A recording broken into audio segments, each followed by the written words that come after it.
Hello friends, in today's video I'm gonna be walking through how to find friends on Kakao Talk without ID.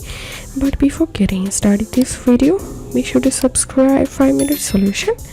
So open your Kakao Talk app and tap on this search icon, and here you'll get two options to add friend to your Kakao ID without their ID.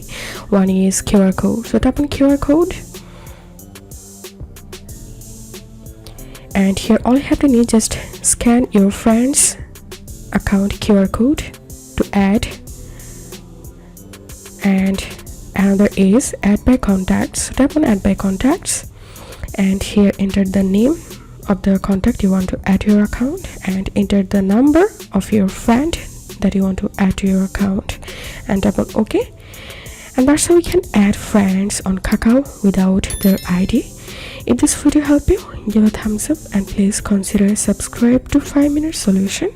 Thank you for watching.